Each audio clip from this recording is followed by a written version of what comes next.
함께 합독하도록 하겠습니다. 신약 372페이지입니다. 야고보서 1장 16절에서 18절까지 우리 함께 합독하도록 하겠습니다. 같이 읽겠습니다. 시작. 내 사랑하는 형제들아, 속지 말라. 온갖 좋은 은사와 온전한 선물이 다 위로부터 빛들의 아버지께로부터 내려오나니 그는 변함도 없으시고 회전하는 그림자도 없으시니라. 그가 그 피조물 중에 우리로 첫 열매가 되게 하시려고 자기의 뜻을 따라 진리의 말씀으로 우리를 낳으셨느니라. 아멘. 우리 저번 설교에서 우리가 욕심에 끌려 미혹해하는 시험, 이것에 대해서 우리가 살펴봤습니다. 간략하게 말씀드리면요, 우리에게 시험이 찾아올 때 그 시험의 근원이 하나님이 아니라고 했습니다. 시험의 근원이 어디서부터 난다고 했죠? 바로 자기 욕심에서부터 시작된다고 했습니다. 그렇습니다. 자기 욕심으로부터 이 죄에 빠지게 된다는 것입니다. 그래서 야고보는 지금 애타는 심정으로 말하고 있는 것입니다. 욕심의 결과는 사망이다. 그런 내 형제들아 속지 말라라 라고 지금 말하고 있는 것입니다. 그리고 이제 오늘 본문으로 넘어오는 거예요. 본문을 살펴보기 전에 우리가 먼저 야고보의 심정을 먼저 생각해 보면 좋을 것 같습니다. 야고보와 이 서신을 받는 이 흩어진 12지파의 이 관계를 한번 생각해 보는 거예요. 흩어진 12지파가 정확히 이 어느 부류를 가리키고 있는지 성경에서 정확하게 나오고 있지 않아서 확실하지는 않습니다. 그런데 보편적으로 말하고 있는 것은요, 유대계 그리스도인이라고 봅니다. 그렇다고 한다면 야고보가 말하고 있는 그들의 관계는 서로 이 사랑하는 형제 관계입니다. 그러니까 상하 관계가 아닌 거예요. 초대교회 때부터 살펴보면 이 교회가 타락했을 때 나타나는 현상이 있습니다. 그것이 뭐냐면 나는 성직자고 너네들은 평신도야. 그러니까 구분짓기 시작한다는 거예요. 그러니까 일반 평신도로부터 자신들을 이 구분하려 둔다는 것입니다. 성도 여러분, 이 신앙 안의 형제의 만남은 대등한 관계에서의 만남입니다. 한 사람이 다른 사람을 지배하는 관계가 아니고 한 사람이 다른 사람을 일방적으로 이렇게 가르치는 만남도 아닙니다. 그래서 빌립보서 2장 3절에서 이렇게 나오죠.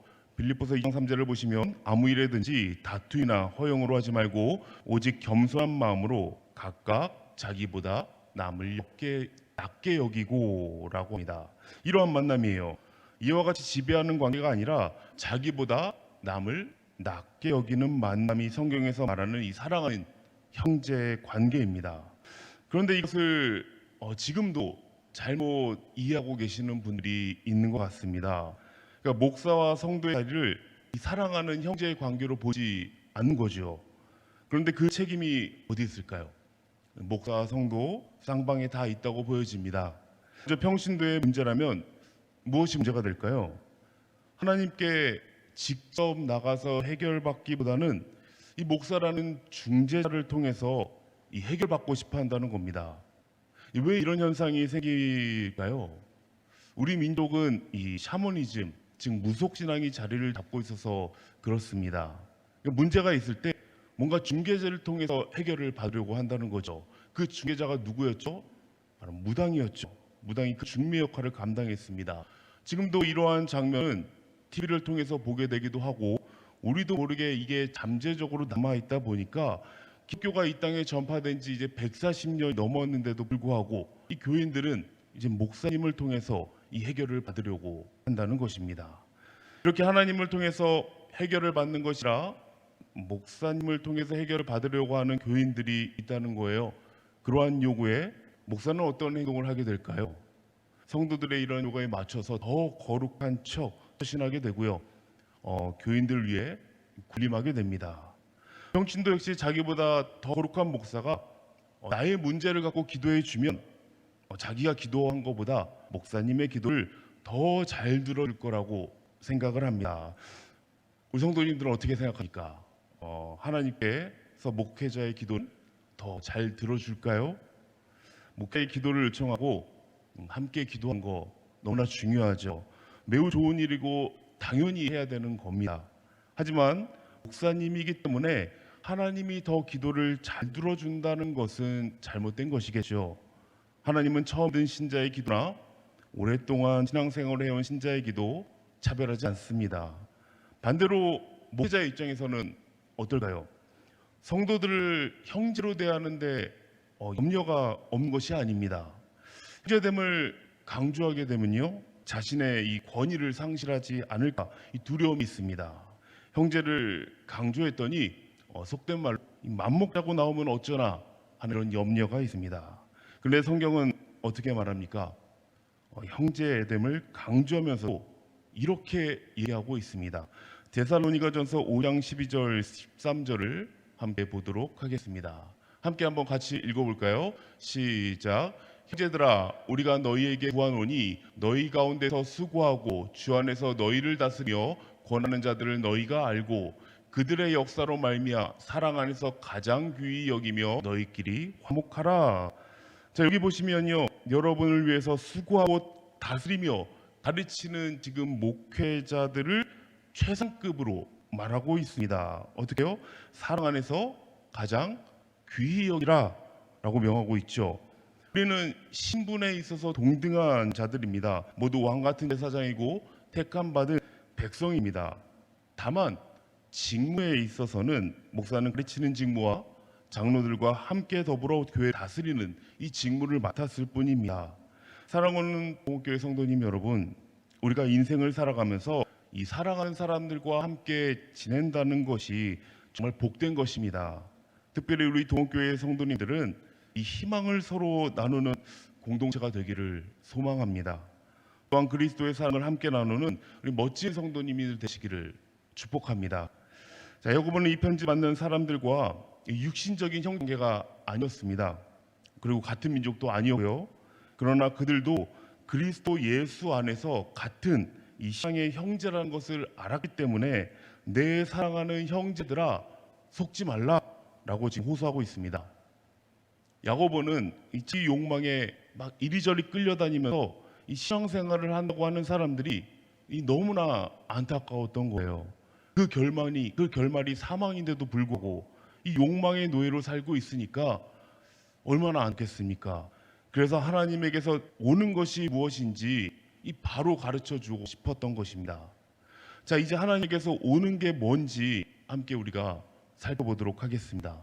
16절에 보시면 야고보가 같은 신앙 공동체 형제들에게 이 사랑하는 형제들아라고 말한 다음에 지금 뭐라고 말하고 있죠? 속지 말라고 경고를 하고 있습니다. 여러분, 신앙생활의 커다란 위험 중 하나가요, 자기가 자기를 속인다는 거예요. 다른 사람을 속이기 전에 내 자신을 먼저 설득시키는 거죠. 그래, 이 정도 하면 됐다. 신앙생활도 좀 이제 오래 했는데 이제 뭐 예배만 열심히 드리면 되지 공부할 필요 있겠나? 혹은 새벽 기도도 나오고 있고 봉사도 지금 열심히 하고 이 정도면 그래도 신앙생활 잘하는 거 아닌가? 이런 식으로 부추긴다는 거죠. 그러나 거기에 귀를 기울이지 마시기 바랍니다. 속지 마시기 바랍니다.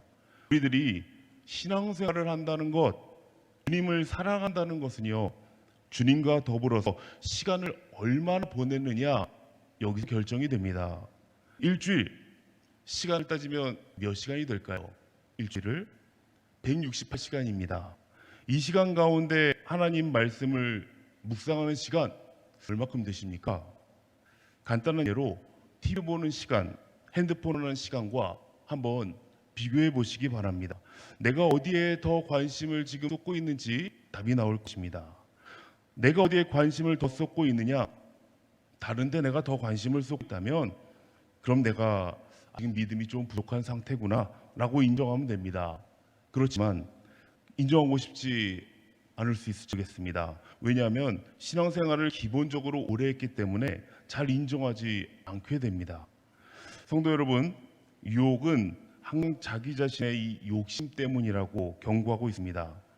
자기 욕망에 포로되어서 죄를 잉태하게 되고 죄가 장성한 즉 사망을 낳게 된다고 말하고 있습니다. 자기 자신에 속지 마시고 오직 진리를 바라보시기 바랍니다. 자, 이어지는 17절 말씀, 위로부터 오는 좋은 것들을 말하고 있습니다. 지금 아래로부터 오는 것과 위로부터 오는 것을 지금 대조시키고 있죠. 자기 욕심과 하나님 뜻 지금 대조시키는 거예요. 그러니까 인간의 욕망에서부터 출발하는 것과 하나님에게서 오는 것을 지금 대조시키고 있는 것입니다. 하나님 아버지로부터 오는 것, 모든 게 좋죠. 햇빛과 비를 주시고 또 사계절 지속되는 것도 다 하나님의 은혜입니다. 자연뿐만 아니라 우리 인간관계에서도 이것은 마찬가지입니다. 지금 여러분과 저를 이게 사랑 안에서 이렇게 만나게 하신 분도 하나님이시고, 지금 옆에 계신 우리 장로님들, 권사님들, 집사님들 만나게 해주신 분도 하나님이십니다. 얼마나 감사합니까? 우리가 좋은 상황을 맞게 되거나 좋은 일이 생겼을 때 여기 계신 성도님들은 그것이 분명 하나님이 나에게 주신 것이다 라고 생각을 할 거예요. 그런데 자칫 이렇게 생각할 수 있습니다. 내가 그동안 얼마나 고생했는데 열심히 노력했으니 이것은 자연스러운 결과다 라고 생각할 수 있다는 것입니다. 그러니까 이런 겁니다. 내가 열심히 공부해서 좋은 대학에 간 거고, 내가 잘 준비해서 좋은 직장에 취직한 것이고, 최선을 다해서 열심히 했더니 사업을 변창시켰다, 이것을 내가 했다고 생각하는 거죠. 정말 그런가요? 그렇지 않죠. 내가 열심히 한 것은 맞지만 전적으로 이 모든 것들은 하나님의 은혜라는 것입니다. 그 중에서도 우리에게 가장 좋은 은혜, 좋은 선물이 있죠. 무엇인가요? 예수 그리스도를 우리에게 선물로 내어주신 것, 그리고 이 말씀을 통해서 그리스도 예수가 누구인지 보여주신 것입니다. 이것이 너무나 감사한 일입니다. 이렇게 하나님부터 나오는 모든 것은 좋은 것이다 라고 우리가 하게 되면요, 우리는 참된 감사를 할 수 있습니다. 그리고 자기 자신에 사로잡히지 않을 수 있습니다. 그러면 자기가 무엇을 잘하고 전혀 생각하지 않는 거예요. 이러한 감사로 매일을 살아가시기를 소망합니다. 자, 17절 이어서 볼 텐데요, 한 번 더 말씀을 같이 읽으면 좋을 것 같습니다. 17절 우리 같이 한번 읽어보도록 하겠습니다. 시작. 온갖 좋은 은사와 온전한 선물이 다 위로부터 비들의 아버지께로부터 내려오나니 그는 변함도 없으시고 회전한 그림자도 없으시냐. 여기서 하나님을 가리켜 지금 빛들의 아버지라고 표현하고 있습니다. 우리가 빛을 연상할 때 어떤 게 떠오릅니까? 하나님의 창조사요? 또 그리스도 예수가 떠오를 것 같습니다. 이처럼 하나님을 빛과 연관해서 생각하는 건 매우 자연스러운 일입니다. 그런데 여기서 중요한 것은 하나님이 가지신 빛의 속성이에요. 빛의 속성. 빛의 속성이 무엇입니까? 변하지 않는다는 거죠. 그러니까 즉 하나님은 변하지 않는다는 것입니다. 그리고 지금 회전하는 그림자가 또 없다고 하는데, 그림자는 빛이 아니라 빛에 비친 이 만물의 속성이지 않습니까? 그러니까 만물은 빛이 방향에 따라 회전하는 그림자가 생기지만 빛은 그렇지 않다는 거예요. 자, 이 말을 잘 이해하기 위해서는 해시계를 한번 떠올리시면 될 것 같습니다. 해시계는 이 그림자 때문에 시간을 알 수 있습니다. 해는 여전히 그대로인데 해의 방향에 따라서 회전하는 그림자가 생기지 않습니까? 이처럼 회전하는 그림자도 없다는 말은 하나님은 변함이 없으시다라는 말입니다. 혹시 이것을 문자적으로 생각해서 하나님은 몸이 없으시니까 당연히 그림자가 없는 거 아니냐라고 생각하면 안 됩니다. 앞에서 이야기한 대로 하나님은 변함이 없으시다는 것을 다시 한번 지금 강조하고 있는 것입니다. 하나님이 내려주시는 온갖 좋은 은사와 온전한 선물도 역시 그렇습니다. 하나님이 내려주는 선물은 이 성도들을 결코 속이지 않습니다. 그렇기 때문에 우리는 이 변하지 않는 하나님을 의지해야 하는 것입니다. 이 변하지 않는 하나님을 믿으십니까? 아멘. 우리의 매일의 삶이 이 하나님이 주시는 온갖 좋은 선물과 온전한 선물로 인해 감사로 채워지기를 소망합니다. 자, 이제 18절을 살펴볼 텐데요, 18절은 이 12절부터 시작된 말씀의 계속이라고 볼 수 있을 것 같습니다. 그러니까 12절부터 18절까지 한 단락이라고 보시면 될 것 같아요. 12절부터 18절까지 보시면 무엇에 대한 이야기를 하고 있는 것 같습니까? 12절에서 18절 보시면 자주 되풀이되는 단어가 보일 거예요. 큐티를 해보셨기 때문에 다들 아시겠지만 자주 나오는 단어가 있다면 대부분 그것이 핵심입니다. 그렇다면 가장 빈번히 나오는 단어가 무엇이죠? 바로 시험입니다. 그래서 이 부분은 시험에 대해서 지금 말하고 있다고 할 수 있을 것 같습니다. 그런데 18절을 보시면 시험이 전혀 아닌 것 같아요. 그런데 시험이라고 하니까 의아합니다. 한번 같이 읽어보겠습니다. 18절 같이 한번 읽을게요. 시작. 그가 그 피조물 중에 우리로 한 천 열매가 되게 하시려고 자기의 뜻을 따라 진리의 말씀으로 우리를 낳으셨느니라. 먼저 이 18절을 이해하면 야고보의 논리 전개 방식을 잘 이해해야 될 것 같습니다. 이 맥락의 전체 주제는 아까 말씀드렸듯이 시험입니다. 특별히 시험의 원인에 대해서 지금 말하고 있습니다. 우선 시험에 빠지는 원인, 아까도 말씀드렸지만 하나님 때문이 아님을 밝혔습니다. 그 다음 살아다 시험에 드는 것은 뭐라고요? 자기의 욕망, 이 욕망에 이끌린 탓이다. 이것으로 끝나지 않고 사람이 어떻게 자기 욕심에 끌려 미혹되는지, 그 과정과 욕심에 끌려서 미혹된 결과가 무엇인지 이야기하고 있습니다.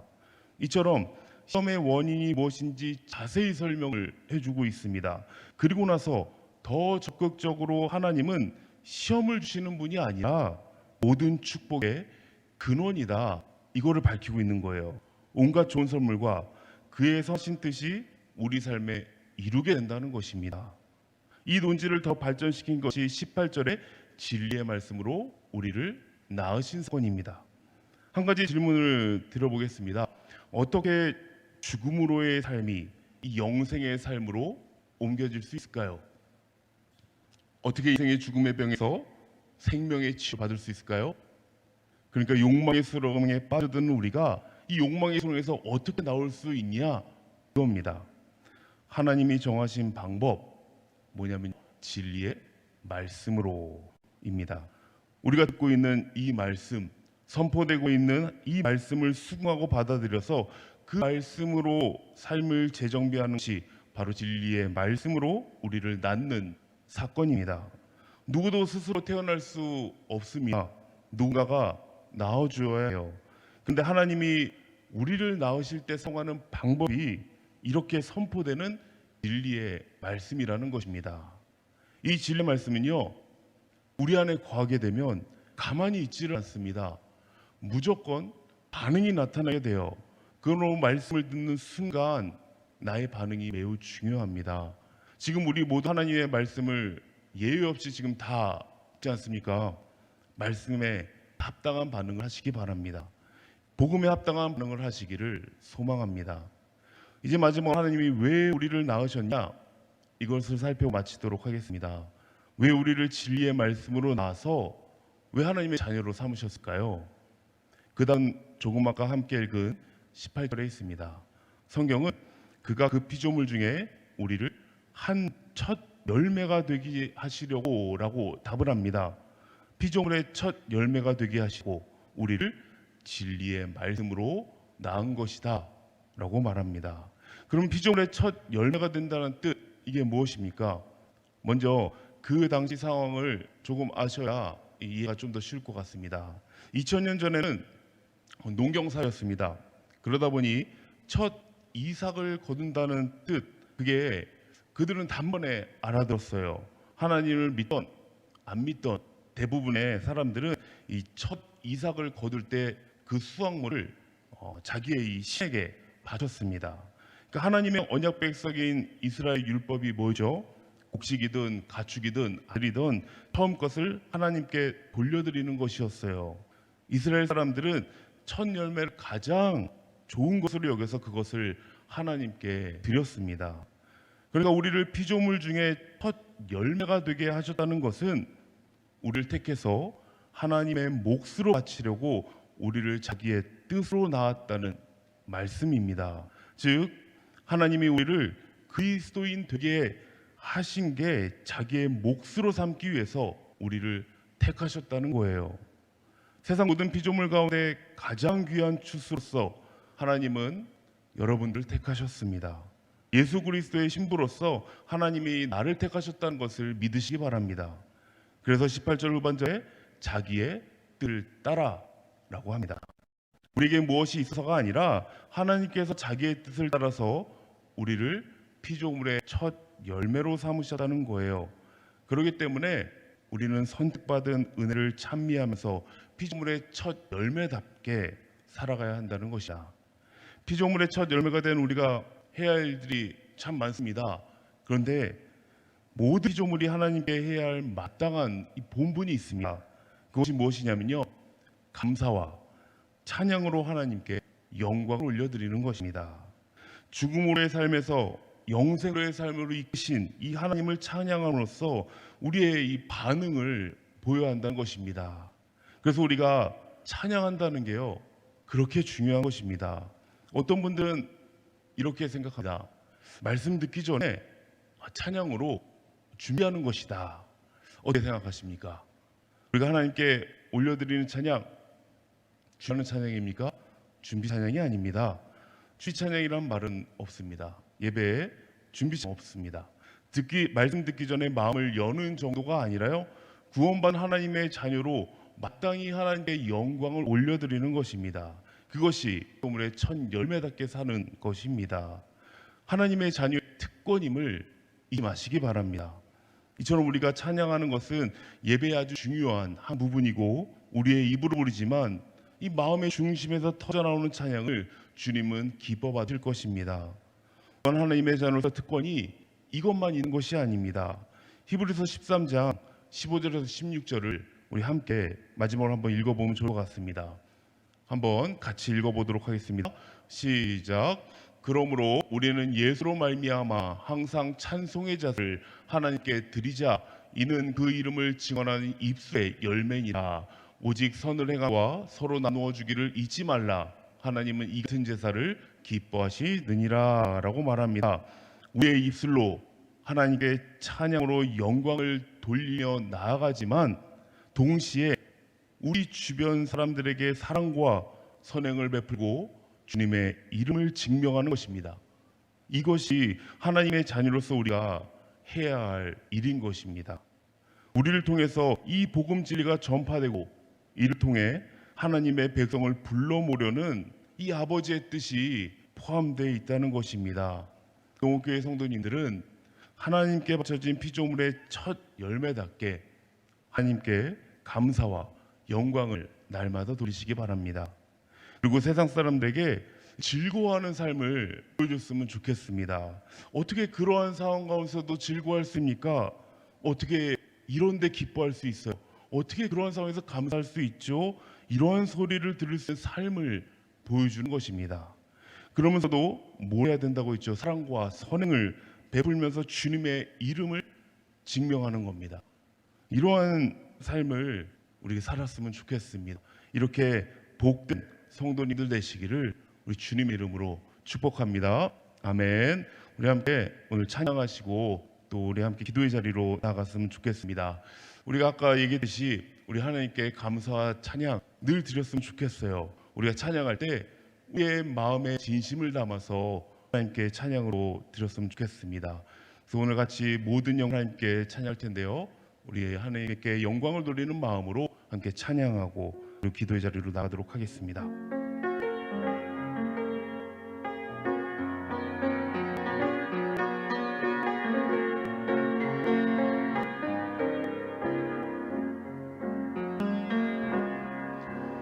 모든 영광을 하나님께, 모든 영광을 하나님께, 온 마음과 뜻 다해 주 사모합니다. 모든 영광을 하나님께. 예수님 찬양 받으소서. 예수님 찬양 받으소서. 예수님 찬양 받으소서. 죄 사했네 우리 위에 성령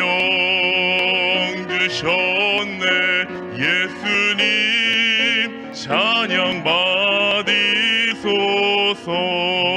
아멘. 위로의 성령님이시여, 위로의 성령님이시여,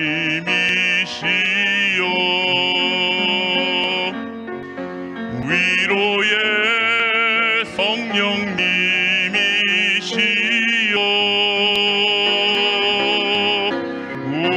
우리 안에 계셔서 인도하시네. 위로의 성령님이시.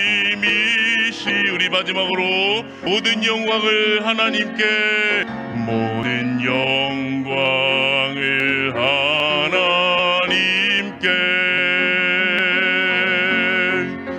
모든 영광을 하나님께,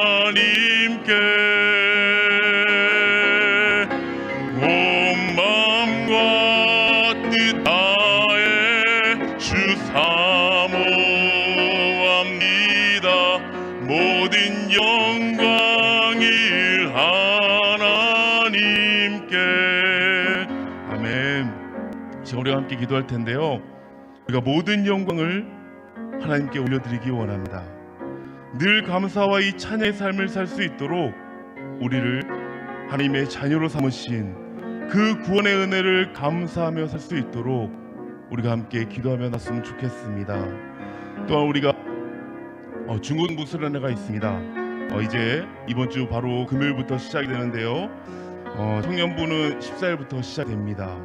이 수련회 가운데 많은 은혜가 있었으면 좋겠어요. 주님을 만나는 역사가 있고, 또 이 시기 가운데에 정말 청년의 시기, 이 청소년의 시기 가운데에 하나님을 만나서 변하는 삶으로, 주님을 따르는 삶으로 살아갈 수 있도록 우리가 함께 기도해 주시기 바랍니다.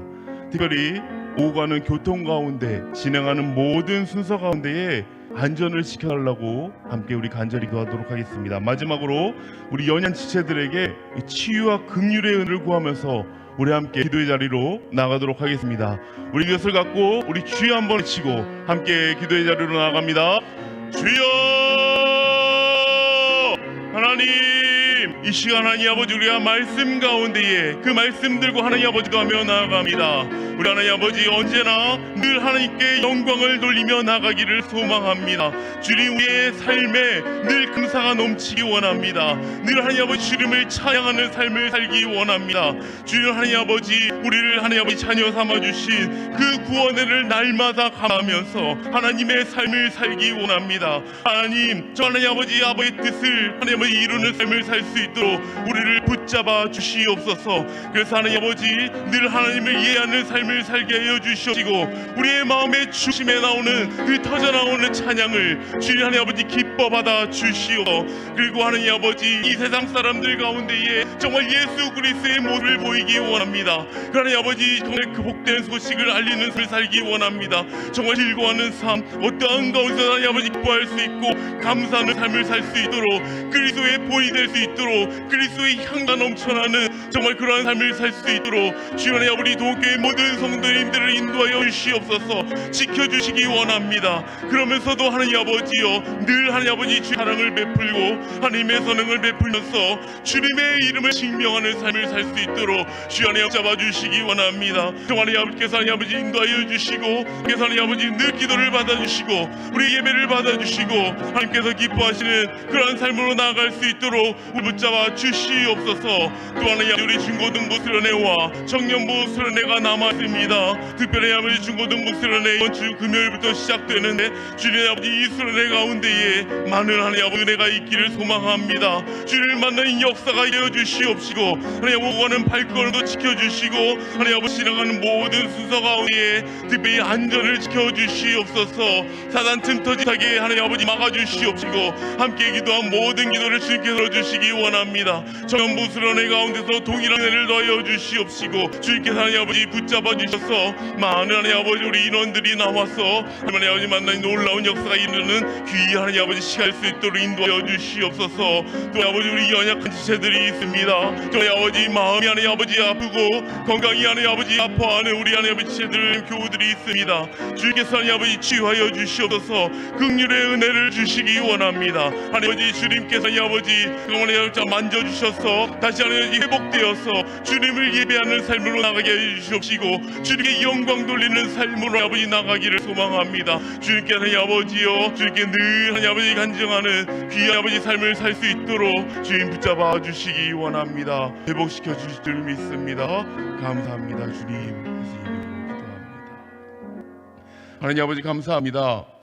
우리를 선택하셔서 하나님의 자녀로 삼아주시고 오늘도 생명의 말씀을 주셔서 우리로 하여금 정말 세상을 살아갈 수 있는 힘을 주심에 감사드립니다. 어느 어디서나 우리를 붙잡아 주시는 그 하나님을 믿으며 나아갑니다. 주님 말씀 의지해서 주의 뜻을 이뤄나가는 동교회 모든 성도님들 되게 하여 주시옵소서. 감사드리며 예수님 이름으로 기도합니다. 아멘. 우리 같이 주도문으로 예배를 마치도록 하겠습니다. 하늘에 계신